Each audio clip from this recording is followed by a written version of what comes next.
Good morning and welcome to another episode of Titan Talk, the podcast everybody in Mercer County is talking about. I'm your host, David Sullivan. And I'm Judah Kuhn. Welcome, Judah. How are you, sir? I'm doing very good. Good. We're coming to you from the beautiful Dennis Davis Studios, located on the Evan Harlow campus in Harrodsburg, Kentucky. We're excited to bring you all the weekly news with special guest commentary and hopefully something that you can use. Don't forget, if you like this podcast, Judah, tell your friends and subscribe on YouTube. Will do. Mr. Davis, our guest today, our superintendent of Mercer County. Mr. Davis, we're super excited to have you here. Glad to be here. Well, thank you. We've wanted to get you for a while, so this is a big deal for us. First of all, I feel like CNN, we have breaking news. We have some news in Mercer County. I heard this weekend we had some big construction issues, and I heard let's just back this up for a second. I was somewhere Saturday night at about midnight, right? Which is, that's pretty late. And I get news that our superintendent is actually at one of our schools mopping up water at midnight on Saturday. Can you tell us that story? How did that come about? What were you doing at the school at midnight? Tell us this story. Well, I wasn't mopping. Okay, you weren't mopping. But I call it the Zamboni, like they do the ice. Yeah, right. I was sucking it up with that. So, okay. Well, we've done some construction over the summer, and one of the issues we have is some water seeping down between the roof and comes down the wall. Mm-hmm. It's more moisture than it is rain or water. So what we've done is the construction companies come in and they've tore some stuff off. Well, we didn't have anything to replace it at that point in time. They put down a barrier, but because of the wind and the way the rain was hitting, the barrier didn't work. Okay. So we were having the two, what I call the old junior high hallway, the sixth grade hallway now, we were having actual water wall coming down. So that started Saturday morning. Mr. Gordon and Billy Freeman there, they took care of it there. I attended the band competition, the state finals down in Bowling Green. Mm-hmm. So when I got back into town from that about 11:30, went and tried to help Mr. Gordon and Billy try to clear the water up just so the tile doesn't pop up. Wow. And to get that set. So luckily at that time the rain had stopped. Mm-hmm. Once the rain stopped, we were okay. We could get up the water. And the next morning around 12, we went and pulled the ceiling tiles down. And Mr. Guerra was actually there with me about 1 o'clock in the morning helping him and his wife Kelly. So that was very nice of them. Miss Hazlett was there on Sunday with us. So you had a whole crew. Oh yeah, absolutely. Wow.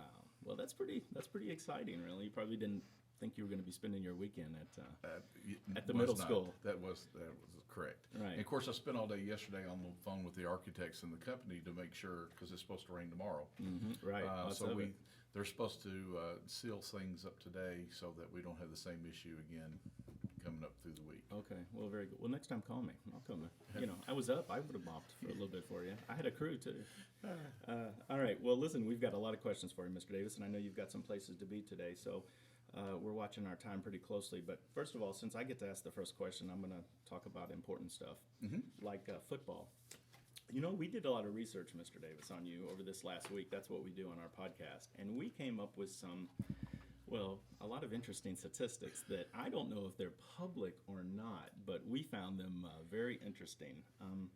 I did not realize, Mr. Davis, that you still own many records in our football statistics, and I thought we'd talk about that for just a second. First of all, I heard that you still own all-purpose yards, 4,150.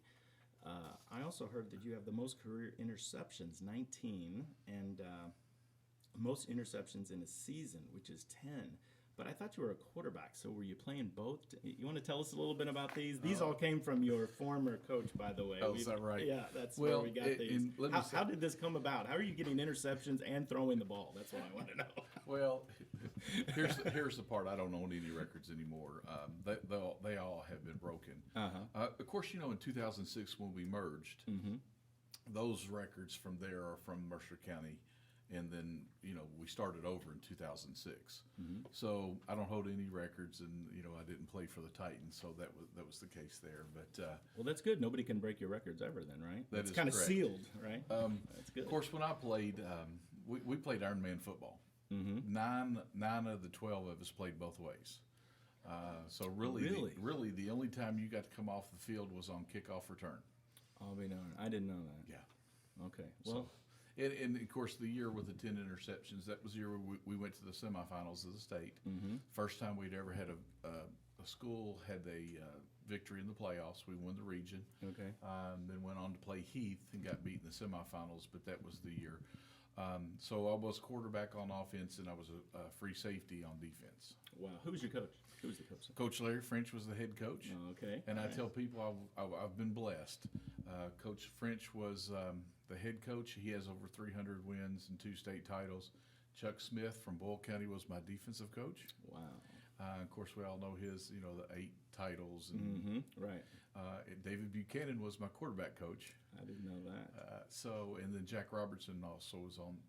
He coached the line during that time. So, and I don't know if this is true or not, but of that staff, I don't know if there's ever been a staff that had 3 coaches that have over 200 wins each. That's amazing. I mean, that's a star-studded coaching. Yeah. Well, all right. Well, that's pretty good. We saw those statistics, and we were trying to figure out interceptions and quarterback yards at the same time. But that makes sense. I'm glad you didn't mention how many I threw. All right, Judah. What is the most surprising thing you discovered since being a superintendent, or the most frustrating thing you had to overcome? That's a good question. The most frustrating thing is, I get calls from people and parents and teachers and different things. And the hardest part between the difference between being a principal and a superintendent is, as a principal, you're in your building and you have control of things that are going on from there. As a superintendent, you have less control of the schools than you did as a principal. Less. So, for example, we have site-based councils in every school. Site-based council is the one that sets the code, not the general code of conduct, but they set their own rules, they set their own regulations and things of that part. So I have to follow those, whatever site-based council rules or whatever that policy is. My job is to make sure that we're following the policy. So if site-based, like for example, staffing, I give the site-based council money and staffing, and then they decide they decide what they're going to keep, what they're not. So it no longer is my decision; it's a site-based council decision. Now, that'd be kind of frustrating. It can be. Yeah. Now, we've worked with our councils. I've probably done 2 or 3 different things where I've gone and talked to the council, and they've supported me on some things. But for the most part, if it's in their policies, that's what we have to do. Now, if it's not being followed correctly, then I can step in, make sure that's being followed correctly, but I can't change their policies. No, that's interesting. You've got the head title, but you still are having to deal with a lot of small site base, right? That's got to be interesting. The other thing too is it takes a while. As a principal, you make a decision, you get your staff together, and you can start it the next day. Right. When you start involving councils and other school and the other administrators, different things, it takes a while. Nothing happens fast. Well, that kind of leads us to the next question. We followed your career from Bourbon County and then came to Mercer and as a coach on the football team and an assistant principal at the high school where I met you, and then principal of the 9th grade academy, and now superintendent. I think we got on the newspaper. They claimed that you are now a highly qualified superintendent. I guess that's the highest in the levels of superintendent that you can go, according to the paper. That's interesting. I didn't know there were such things. So, yeah, hey. yeah, highly accomplished. You've made it, right? So, Well, I will tell you this: the average career of a superintendent in Kentucky right now is 3.4 years. really? Yes, Why so short? it's a pretty demanding job. Yeah. And there's so many different pieces and how things fit together. Very stressful. It's for example that this past weekend there wasn't a weekend. Friday night we dealt with something at the football game we had to deal with. Then you have the band competitions, and then you have the roof that leaks, and all the other stuff. So it's pretty demanding. Yeah, that sounds. I can see why that would be. You're on all the time. Let me ask you: did you plan for Like when you were a principal, did you say, I just want to get to the superintendent's position, I can fix everything then? Or was this something that was a life goal? That's a very interesting question because I never even thought about being an administrator. Really? My master's is in secondary counseling, so I wanted to be a guidance counselor. That was the job that I wanted.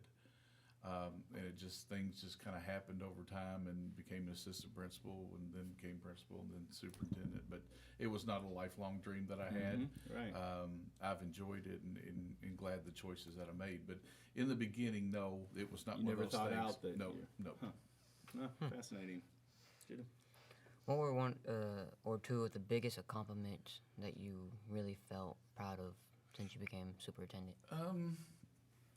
One or two things one of the things I'm grateful for is when we started with transportation. Two things with transportation that actually took some money and different things, but we were able to offer midday transportation for preschool. We were losing a lot of our preschool students because the parents couldn't simply get them to daycare that and forth and back. So the board, we went together and worked on that to get midday transportation for preschool. ESS after school transportation. That's big. That was huge actually. because at the time we weren't providing transportation. So those are two things that we've done that I think are tremendous. Another thing, and I had people help me with this, so don't think that I'm saying I did this, but when I became principal of the 9th grade academy, part of my job was to develop Mercer Central. So with that, we have put a group together. Karen Peeler and Bart Berdar were a Right. huge part of developing. We Absolutely. visited different things, but Mercer Central has been a tremendous program that I'm very proud of. Right, absolutely. And it's really blossomed, over the last several years. Mr. Davis, outside of family, who inspires you? Can you name a couple of people that you look to, either nationally or politicians or community leaders? Who out there that you say, man, this person really inspires me? Probably the person that I, of course, John Maxwell. He's an Right. expert on leadership, and he's probably, I've read more of his books, and I tried to take some of his, I probably use his stuff more than any others. Okay. So as far as leadership that goes from there, I still go back to probably the outside of family. My father has shaped me more than anybody else. And I tell people that every time. And he, luckily I still have him and talk to him quite frequently Right. and things That's from a there. gift. So yes, Yeah, it is. absolutely. It is a Absolutely gift. is. But I also have some other superintendents. The superintendency, there's 172 superintendents in the state of Kentucky. And anyway. It's okay. Yep. So there are some superintendents I'm very close with. Superintendents are much different than as principals and different things working together. A superintendent role is if you need something, you send an email out and you'll get 100 responses within an hour. It's a very tight-knit group. So there are some superintendents that have helped along the way. Been pretty inspiring, too. Bob Rowland was a retired Oh, yeah, I know superintendent Mr. Rowland. that was instrumental in helping me. Dick Webb, I talked with Dick Remember Webb Mr. Webb? quite a bit, Very good. different things from there. Okay. All right. Awesome. Listen, we're going to pause for just a second. YouTube rules keep us under 15 minutes, so we're going to pause for station identification. So.